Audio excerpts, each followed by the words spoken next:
시청자 여러분, 오늘 사무엘상 4장 같이 보도록 하겠습니다. 1절부터 볼까요?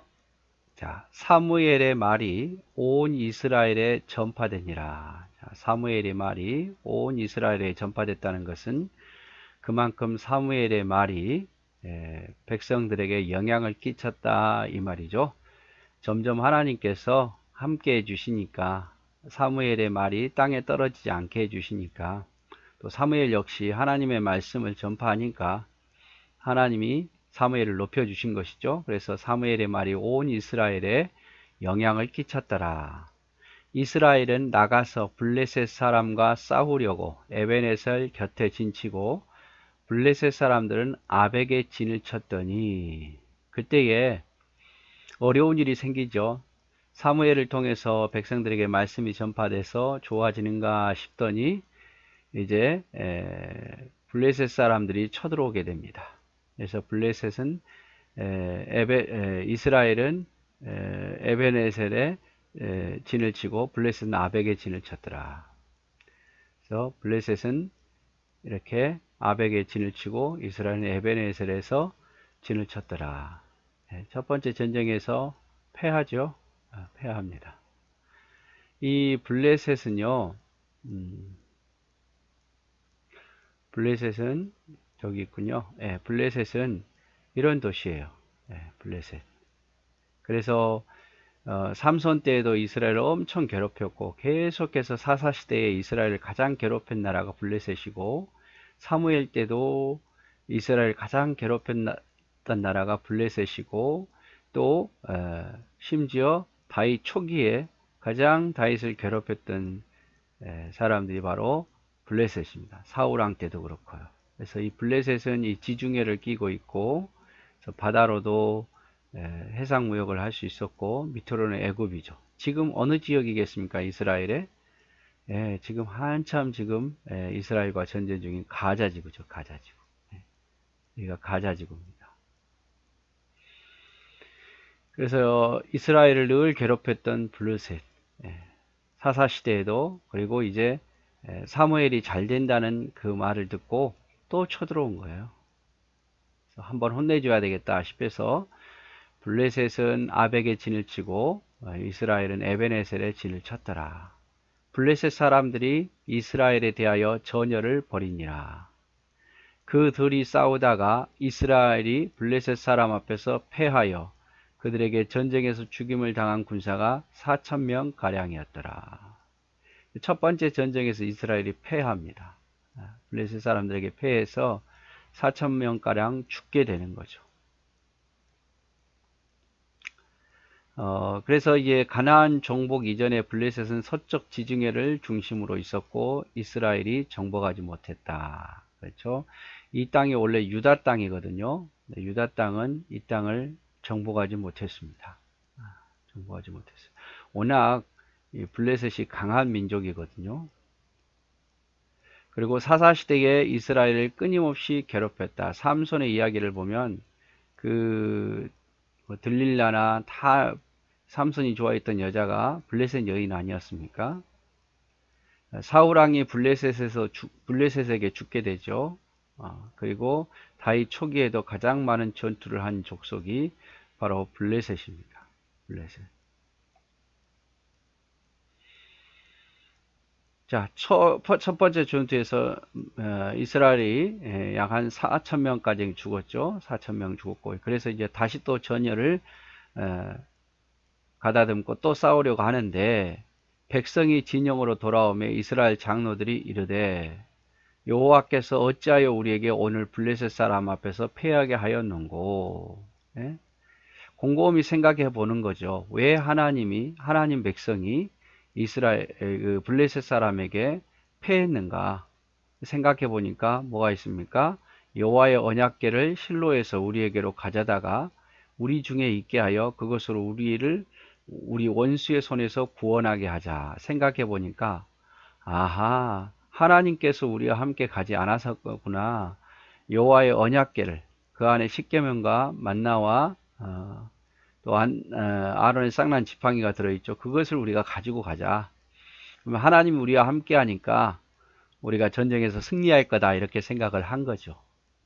이에 백성이 실로에서 사람을 보내어 그룹 사이에 계신 만군의 여호와의 언약궤를 거기서 가져왔고 엘리의 두 아들 홈니와 비느하스는 하나님의 언약궤와 함께 거기 있었더라. 그래서 제사장이니까 따라가야죠. 그걸 지고 가야겠죠. 다른 제사장들과 함께. 그래서 엘리는 나이가 늙어서 전투에 참여하지 못하고 두 아들 홈니와 비느하스가 언약궤를 지고 아마 갔으리라고 짐작할 수 있습니다.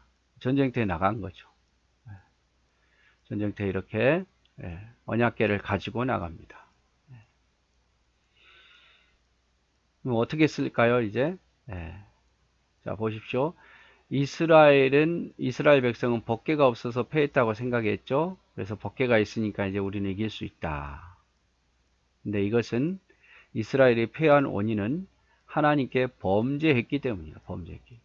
이스라엘은 회개해야 됐어요. 회개해야 돼요. 그리고 이거 법궤를 가지고 가는 거 하나님께 최소한 물어야지요. 그렇죠? 아주 중요한 일 아닙니까? 하나님, 우리가 왜 이 전쟁에서 졌습니까? 우리가 어떻게 해야 전쟁에 이길 수 있겠습니까? 라고 하나님께 묻고 또 회개를 하든지 아니면 법궤를 가지고 갈 때 하나님께 물어야 돼요. 그런데 묻지도 않고 자기들이 판단해서 이 전쟁에 우리가 처음 실패한 것은 법궤를 가지고 가지 않아서다 라고 생각을 한 거예요. 자신들의 범죄라고 생각하지 않고 하나님의 심판이죠. 자, 여호와의 언약궤가 진영으로 들어올 때에 온 이스라엘이 큰 소리로 외치며 땅이 울렸더라. 이제 뭐 이스라엘이 사기가 올랐죠. 야, 우리가 처음에는 언약궤가 없어서 이 전쟁에서 패했는데 이제 언약궤가 왔으니까 군사들이 막 힘을 얻어가지고 우리는 반드시 승리할 거다. 막 함성이 울리니까 땅이 울리죠. 땅이 울릴 정도로 함성이 울렸다. 이렇게 표현을 하고 있습니다. 블레셋 사람이 그 외치는 소리를 듣고 이스라엘 진중에 막 소리치고 땅이 울릴 정도로 자신감을 가지고 울리는 소리를 듣고 이르되 히브리 진영에서 큰 소리로 외치면 어찌 됨이냐 하다가 알아보니까 여호와의 궤가 진영에 들어온 줄 깨닫게 되었더라. 블레셋 사람이 두려워합니다. 이르되 신이 진영에 이르렀도다. 여호와의 신이 이스라엘 신이 진영에 왔도다 하고 또 이르되 우리에게 화로다. 큰일 났다 우리는. 전날에는 이런 일이 없었는데 이스라엘에게 저렇게 자신감을 갖다 보니까 우리가 전쟁에 패할 수도 있겠다라는 두려움이 생기게 된 거죠. 우리에게 화로다. 누가 우리를 이 능한 신의 손에서 건지리요. 그들은 광야에서 여러 가지 재앙으로 애굽인들을 친 신들이다 라고 말합니다. 그래서 블레셋 사람들도 알고 있어요. 전에 오랫동안 거의 400년이 지났지만 블레셋 사람들도 하나님이 어떻게 역사하시는가를 들었겠죠. 애굽에서 그 거대한 애굽에서 나오게 하시고 또 광야에서도 이 신이 함께해서 결국 가나안 땅을 차지하게 된 것을 잘 알고 있어요. 그런데 이 여호와의 신이 그들과 함께한다 그러니까 블레셋 사람들이 굉장히 두려워하고 있습니다. 너희 블레셋 사람들아 강하게 되며 대장부가 되라. 너희가 히브리 사람의 종이 되기를 그들이 너희 종이 되었던 것 같이 되지 말고 대장부 같이 되어 싸우라. 자, 블레셋 사람들아 우리가 두렵고 떨리지만 두려워하지 말자. 우리가 대장부 같이 되어서 싸우면 혹 아느냐 이길 수 있지 않겠느냐. 우리의 신이 이스라엘 신보다 약하다 할지라도 우리가 대장부 같이 싸우면 우리도 승리할 수 있다라고 포기하지 않죠. 자, 블레셋 사람들이 쳤더니 처음에는 블레셋 사람들이 이스라엘을 굉장히 두려워했죠. 왜냐하면 여호와의 법궤가 그들이 믿는 신이 진중에 들어왔고 그로 인해서 이스라엘이 사기가 엄청 올라갔으니까 이제 블레셋 사람들이 두려워한 거예요. 과거에 이스라엘 백성들이 광야에서 또 애굽에서 그리고 가나안 땅을 정복할 때에 그 하나님이 어떻게 역사했는가를 잘 알고 있었기 때문에 그렇습니다. 근데 막상 블레셋이 쳤더니 이스라엘이 패하여 각기 장막으로 도망하고 살육이 심히 커서 이스라엘 보병에 엎드린 자가 3만 명이었습니다. 처음엔 4천 명에다가 두 번째는 3만 명이 죽게 됩니다. 하나님의 궤는 빼앗겼고 엘리의 두 아들 홈니와 비느하스는 죽임을 당하였더라. 참 이스라엘에서는 엄청난 불행한 일이죠. 하나님의 궤를 빼앗겨 버렸어요. 궤를 항상 가나안 땅 정복할 때는 이 궤가 함께함으로 이겼는데 이번에는 궤만 있으면 될 것이다 고 생각하고 갔지만 빼앗기고 맙니다. 거기에다가 악한 홈니와 비느하스는 한날 한시에 죽게 되죠. 하나님의 말씀처럼. 우리가 여기서 깨달아야 될 것은 하나님이 없는 전쟁, 법궤는 있었지만 하나님은 이스라엘의 범죄로 전쟁대에 없으셨습니다. 그래서 이스라엘 백성들은 법궤만 있으면 이길 줄 알았는데 거기에 하나님이 계시지 않았어요. 이스라엘 백성들이 착각한 것은 법궤가 곧 하나님이라고 생각했는데 그건 법궤가 하나님을 상징하는 거지만 실제로 하나님이 거기 계시지 않으면 법궤가 있든 성막이 있든 뭐 누가 있든 전쟁에 패할 수밖에 없는 거죠. 하나님을 떠난 세상은 결국 멸망할 수밖에 없는 거예요. 제사장은 있었지만 홈리와 비느하스는 있었지만 그들은 죄로 가득해서 자격이 없는 자였습니다. 필요한 것은 신실한 일꾼과 하나님이 함께 하셔야 돼요. 그래서 교회 일은요, 하나님이 함께 하셔야 돼요. 사람이 많다고 되어지는 것도 아니고 뭘 많이 갖추어졌다고 되는 게 아니라 하나님이 함께 하셔야 돼요. 특별히 하나님의 일은 더더욱이 하나님이 함께 하셔야 됩니다. 법궤가 있다 그래서 제사장이 있다 해서 이긴 게 아니라 이스라엘 백성들은 착각에 빠진 거죠. 하나님이 함께 하셔야만 이긴다는 사실이에요. 내 안에 하나님 왕으로 계셔야 우리도 영적으로 승리할 수 있죠. 우리는 뭐 이스라엘 백성들처럼 블레셋과 싸울 일이 없고 전쟁이 일어나지 않아도 우리에게는 끊임없는 영적인 전쟁이 일어나고 있습니다. 사탄이 나를 괴롭게 하고 죄악에 빠지고 하는 그런 일들이 계속 벌어지죠. 그럴 때에 하나님이 내 안에 왕으로 계셔야 돼요. 내가 그 자리에 왕으로 차지하고 있으면 하나님이 한켠에 있고 내가 왕으로 되어 있으면 우리는 영적인 전쟁에서 승리할 수 없습니다. 내가 중심이 되는 것이 바로 우상이죠. 세상을 이길 수 없고 신앙 안에서 살 수도 없어요. 내 안에 하나님이 왕으로 계실 때에 내가 그 영적인 전쟁에서 이 세상에서 믿음의 백성답게 살 수 있더라 이 말이죠.